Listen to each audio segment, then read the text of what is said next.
Hello everyone, good evening सभी को। और आप सभी का आपके अपने चैनल फ्यूचर क्लासेस में बहुत बहुत स्वागत है।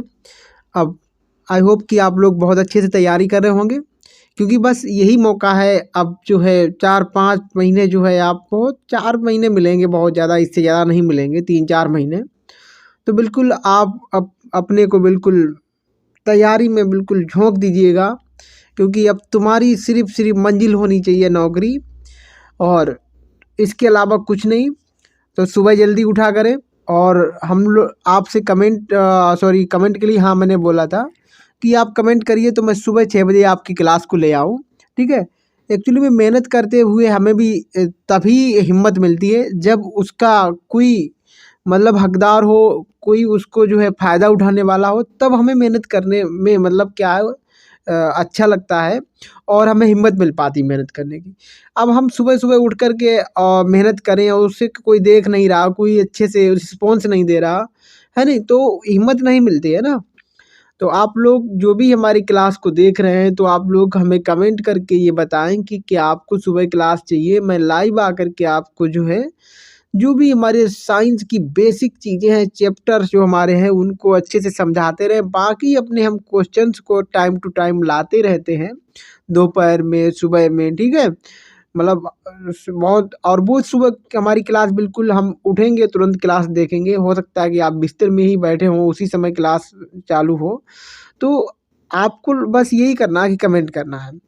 और आज हम लोग फिर से अपने बायोलॉजी के वो क्वेश्चन जो हमारे हर एग्जाम में बार-बार पूछे जाते हैं, और बिल्कुल ऐसे ही इजी क्वेश्चन बायोलॉजी के आते हैं, चाहे हमारा कोई एग्जाम हो, बायोलॉजी के क्वेश्चन डीप कोई नहीं पूछे जाते हैं, और हमारे रेलवे में बिल्कुल यही क्वेश्चन ऐसे पूछे जाते हैं, ठीक है।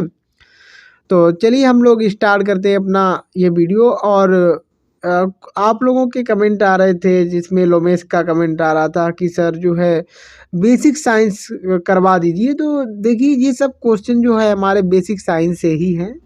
मुझे लग रहा है आपका जो है कहना ये होगा कि सर जो है आप बेसिक साइंस मतलब थ्योरी चीज़ें पढ़ा दीजिए नहीं बोर्ड पर। तो ठीक है, कल संडे है, कल मैं अच्छे से सब चीज़ें आपको जो है कल समझा दूँगा। हम जो है पहले जो है न्यूमेरिकल की एक क्लास लेके आएँगे और हम लोग नया कोई चैप्टर चालू कर देंगे। तो बेसिक साइंस पढ़ाएँगे, बिल्कुल पढ़ाएँगे, हम आपसे वादा कर चुके हैं। और जैसे ही हमारा जो बोर्ड एग्ज़ाम के हम जो है क्लास जैसे बंद होते हैं, वैसे ही हम पूरी तरीके से आपकी हर एक चीज़ करवाऊँगा, कोई भी आपका नहीं छोड़ूँगा। तो ठीक है, अब बहुत ज़्यादा बात नहीं करेंगे, हमारा जो है वीडियो लंबा हो जाएगा। तो हम लोग चलते ही स्टार्ट करते हैं अपना ये वीडियो, जिसमें सबसे पहले क्वेश्चन आप देख पा रहे होंगे, दूरी मापने की सबसे बड़ी इकाई है। दूरी मतलब डिस्टेंस को मेज़र करने की बिगेस्ट यूनिट क्या है, सबसे बड़ी यूनिट क्या है? तो वो यूनिट होती है पारसेक, ठीक है। पारसेक जो होता है वो लगभग 3×3.86 × 10⁻⁴ आपका जो है लगभग कितना होता है, प्रकाश 12 मीटर। इतना मतलब जो हमारा जो है लाइट ईयर होता है, प्रकाश वर्ष होता है, उसका लगभग 3 गुना होता है। ये कितना होता है? 3 गुना होता है, और इससे बड़ा नहीं कोई यूनिट होता है हमारा दूरी का, यही सबसे बड़ा है। तो अगला क्वेश्चन हम लोग देखते हैं कि जड़ों के रूपांतरण हैं मूली और गाजर। मूली और गाजर आप देखेंगे वो जड़ों के रूपांतरण हैं, ठीक है। हाँ तने के रूपांतरण है। देखो आलू और प्याज जो होते हैं वो तना होते हैं, और मूली गाजर जड़ ही होती है, ठीक है। और यहाँ पर है पिट्यूटरी ग्रंथि पाई जाती है। पिट्यूटरी ग्रंथि कहाँ पाई जाती है? वो हमारी ग्रंथि मतलब ग्लैंड कहाँ पाई जाती है? मस्तिष्क में पाई जाती है, आपके जो है माइंड में पाई जाती है। मास्टर ग्लैंड जो है या मास्टर ग्रंथि कहलाता है, तो पिट्यूटरी या प्यूस ग्रंथि को ही हम लोग मास्टर ग्रंथि कहते हैं या मास्टर ग्लैंड कहते हैं। आगे हमारा नेक्स्ट क्वेश्चन है शरीर की सबसे छोटी ग्रंथि कौन सी है? तो ये जो पिट्यूटरी ग्रंथि है या प्यूस ग्रंथि है, यही सबसे छोटी है, जिसको हम मास्टर ग्रंथि बोलते हैं, ठीक है। अगला क्वेश्चन है दो वंशानुगत रोग तो कौन कौन से हैं? बड़ा अंधता एवं हीमोफीलिया। जी हमारे वंशानुगत हैं, वंश से वंश बाई वंश, मतलब एक वंश से दूसरे वंश में चले आते हैं।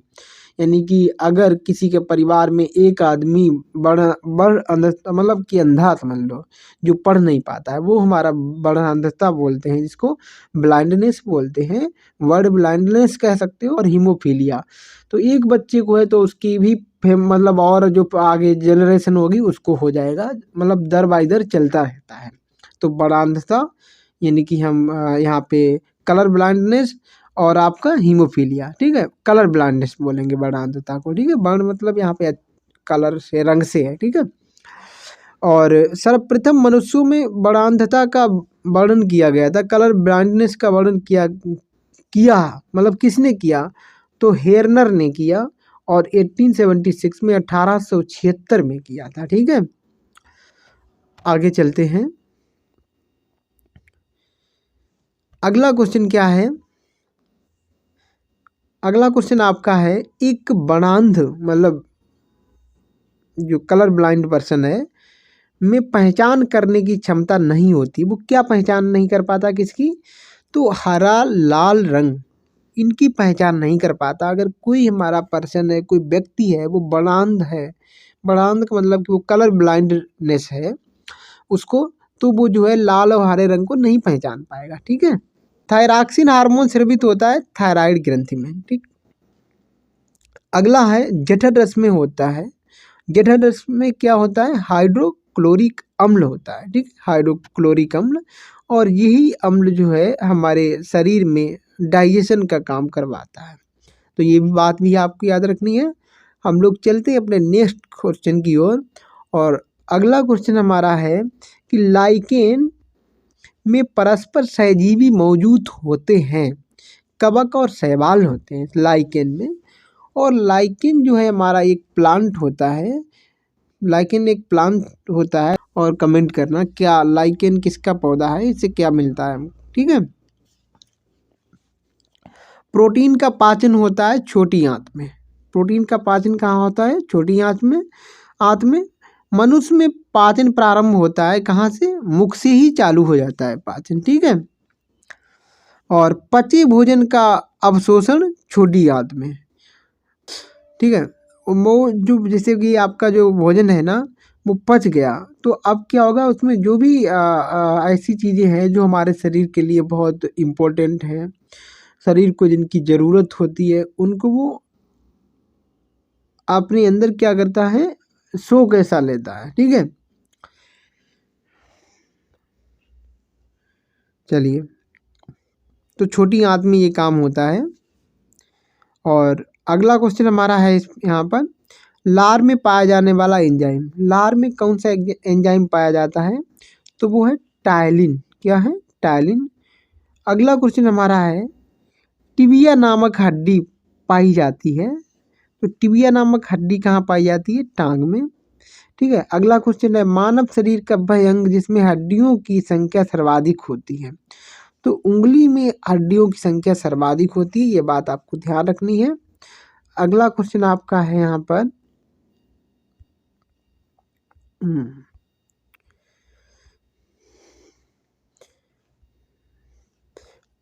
भोजन पचाने में सहायक होता है, एंजाइम से ही पचता है। हम जब भी देखते हैं कि अगर हमें हमारा पेट खराब है या कुछ भोजन पच नहीं रहा है, तो हम लोग जाते हैं बाज़ार में, तो हमें जो मोस्टली क्या दे दिए जाते हैं, हमको सिरप दे दिए जाते हैं, वो एंजाइम के सिरप होते हैं, ठीक है। अरिस्टोजाइम करके सिरप आता है।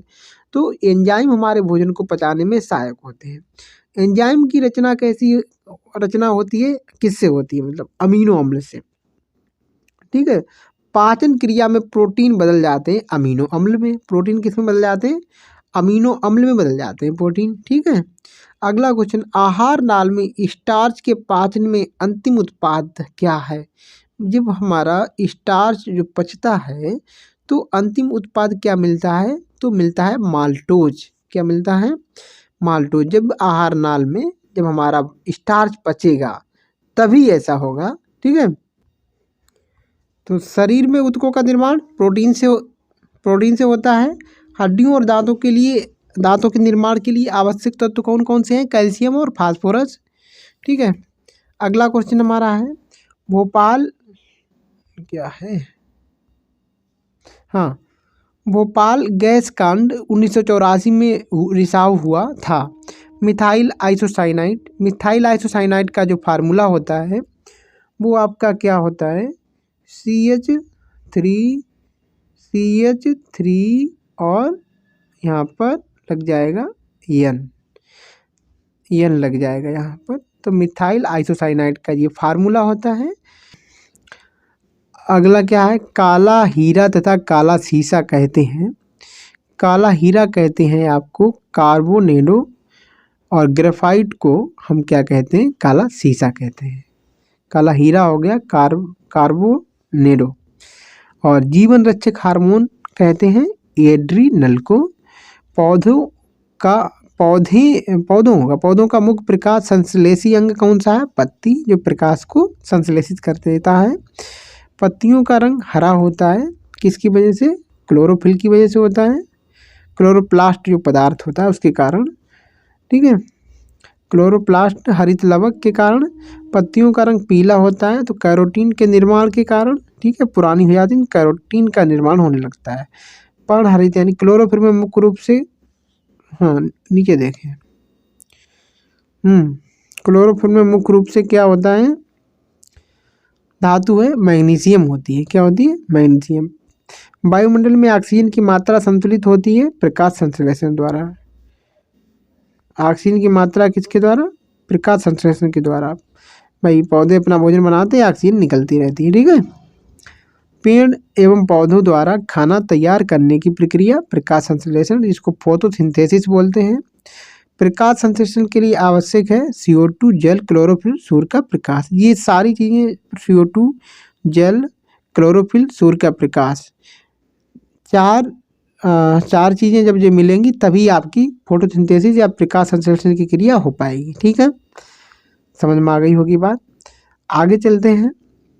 प्रकाश संश्लेषण की क्रिया सबसे अधिक होती है लाल रंग के प्रकाश में, सबसे अधिक मतलब होती है।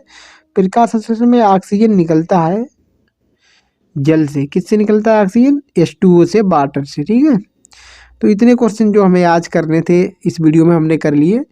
और कल है संडे, हम लोग सुबह सुबह आपके लिए एक जो है न्यूमेरिकल का वीडियो ला के देते हैं, जिससे कि आपका जो क्या था हमारा जो है ऊर्जा की हम लोग बात कर रहे थे, गतिज ऊर्जा, अस्थिज ऊर्जा, तो उससे रिलेटेड कोई भी आपका क्वेश्चन फिर ना छूटे। ठीक है, फिर हम लोग जो है और अपनी जो है कल संडे है तो आपको और क्लास मिलेगी जिसमें हम लोग पढ़ेंगे नया टॉपिक, एक चैप्टर जो है चालू करेंगे, अच्छे से समझाएंगे क्योंकि आप लोगों को कमेंट आ रहे हैं। ठीक है, तो बढ़िया। अब जो है जो हमारे चैनल पे नए हैं वो जो है चैनल को सब्सक्राइब कर लें, वीडियो को लाइक कर दें और अपने दोस्तों में शेयर कर दें। हम लोग मिलेंगे ऐसे वीडियो में, तब तक अपनी तैयारी करते रहिएगा अच्छे से। ठीक है, बाय बाय।